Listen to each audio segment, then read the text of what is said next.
कोल्हापूर जिल्ह्यात धम्मसंघवाढीबरोबर तो गतिमान होण्यासाठी भिक्खू संघ सदैव कटिबद्ध राहील असं प्रतिपादन भंते एस संबोधी यांनी केले। करवीर तालुका वसगडे आम्रपाली बुद्धविहार येथे ज्येष्ठ पौर्णिमा दिनानिमित्त भिक्खू संघातर्फे धम्म परिसंवादाचं आयोजन करण्यात आलं होतं। त्यावेळी ते बोलत होते। नव्याने भिक्खू संघाची वाढ होऊन त्यांचे संगोपन होण्याची गरज असल्याचं भंते संबोधी यांनी आवाहन केले।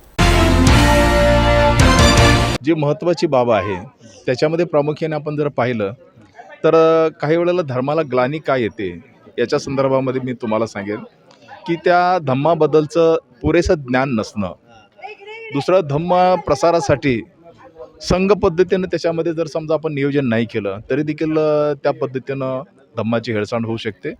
आणि धम्म चळवळ जर गतिमान करायची असेल तर त्या धम्माचं पूर्ण ज्ञान आत्मसात करणं फार गरजेचं आहे।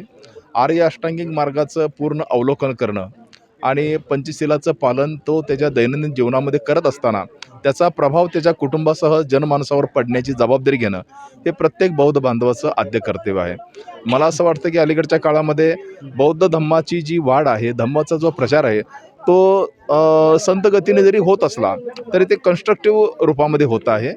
लोकांच्यामध्ये जिज्ञासू वृत्ती वाढलेली आहे, वैज्ञानिक दृष्टिकोन वाढलेला आहे आणि नजीकच्या काळामध्ये बौद्ध धम्म हा मोठ्या प्रमाणामध्ये आशिया खंडामध्येच नव्हे तर जगामध्ये कसा प्रसारित होईल यासाठी देखील आता ठिकठिकाणी त्या पद्धतीचे धम्म परिषदा होत आहेत, धम्म चर्चा होत आहे आणि अशाच प्रकारची चर्चा कोल्हापूर जिल्ह्यामध्ये पण सर्वत्र सुरू झालेली आहे। आणि या चर्चेमध्ये सर्व वैज्ञानिक दृष्टिकोन स्वीकारलेले जे काही आपले धम्म बांधव आहेत ते याच्यामध्ये मोठ्या प्रमाणामध्ये अग्रणी भूमिका घेऊन पुढे येत आहेत। कोल्हापूर जिल्ह्यामध्ये देखील बुद्ध विहाराची निर्मिती करणं आणि धम्म संस्काराच्या माध्यमातून त्याबद्दल श्रामणेर शिबिर घेणं आणि धम्माची चळवळ त्या श्रामणेर शिबिराच्या माध्यमातून विकसित करणं हे आपल्यासमोर आता सर्वांच्या समोर एक मोठं काम आहे। त्यासाठी आदरणीय भंतेजी या ठिकाणी आहेत, आपण सर्वजण आहात, धम्म बांधव आपले आहेत। त्या दृष्टिकोनातून जर समजा आपल्याला ही धम्म चळवळ अगोदर जर आपण समजून घेतली तर निश्चितपणे आपल्याला पुढे जाता येईल। त्या दृष्टिकोनातून आपण प्रयत्न करूया। धन्यवाद। आम्रपाली बुद्धविहार बुद्धवन वसगडे तालुका करवीर जिल्हा कोल्हापूर या ठिकाणी ज्येष्ठ पौर्णिमेच्या निमित्तानं आदरणीय भिक्षू संघ आणि धम्म उपासक उपासिका यांच्या संयोजनानं अत्यंत सुंदर अशा या पौर्णिमेचा उत्सव या ठिकाणी संपन्न करण्यात आला। गेल्या अनेक वर्षापासून या कोल्हापूर जिल्ह्यामध्ये धम्म वाढला पाहिजे, तो गतिमान झाला पाहिजे, भिक्खू संघाची संख्या वाढली पाहिजे आणि भिक्खू संघाचं जतनसुद्धा झालं पाहिजे।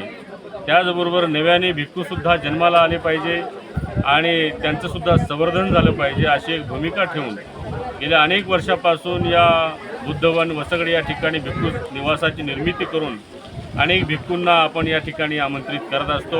आजसुद्धा एक नव्हे दोन नव्हे तर 6 बौद्ध भिक्खू आजच्या या कार्यक्रमाच्या निमित्तानं आपल्या या जिल्ह्यामध्ये आणि या ठिकाणी उपस्थित झाले, हे अत्यंत महत्त्वाचं आहे। या कोल्हापूर जिल्ह्यामध्ये धम्माची चळवळ गतिमान करण्यासाठी भिक्षू संघ कटिबद्ध आहे, भिक्खू संघ लोकांपर्यंत जाण्यासाठी कटिबद्ध आहे। त्याचप्रमाणे लोकांनीसुद्धा भिक्खूंना आपल्या घरी, आपल्या समाजामध्ये, आपल्या गावामध्ये निमंत्रित करावं। आपल्या विधींमध्ये, आपल्या कार्यक्रमांमध्ये वेगवेगळ्या कारणाने भिक्खू संघाला आपल्या परिवारामध्ये, आपल्या समाजामध्ये आणण्याचं काम समाजाने करावं, हा संदेश आजच्या या कार्यक्रमातून या ज्येष्ठ पौर्णिमेच्या माध्यमातून देण्यात आलेला आहे।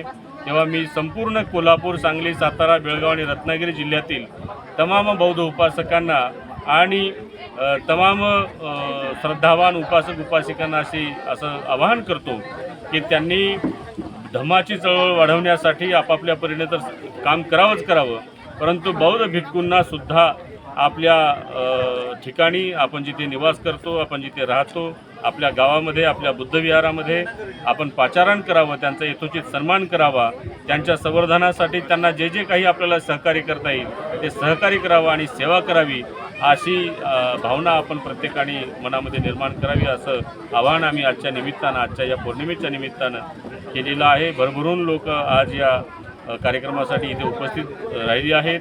महिलांसाठी धम्म परिषदा घेतल्या आणि त्या परिषदेमध्ये वाखाणण्याजोगं महिलांचं वर्चस्व होतं। तसंच आता पण असावं किंवा आहे, आता पण मी बघितलं तर महिलाच खूप जास्त दिसत आहेत। आणि महिलांच्यामुळेच प्रगती होऊ शकते. कारण का जर कारण का त्यांच्यामध्येच वेगळं करण्याची वृत्ती किंवा सहनशीलतेची वृत्ती सगळी जी काय आहे ती महिलांच्यामध्ये आहे. आज जे काय करू शकतात ते फक्त आणि फक्त महिला करू शकतात. महिलांच्यामुळे समाज पुढं जातो. महिलांच्यामध्ये समाज घडू शकतो. महिलांच्यामुळे मुलं घडू शकतात. पुरुषसुद्धा घडू शकतो.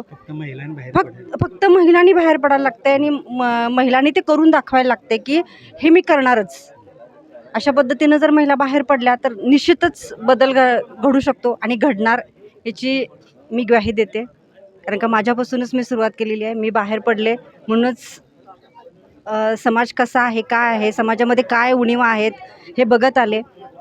तर सर म्हटले आत्ता की समाज प्रगतीच्या दिशेने चालला आहे.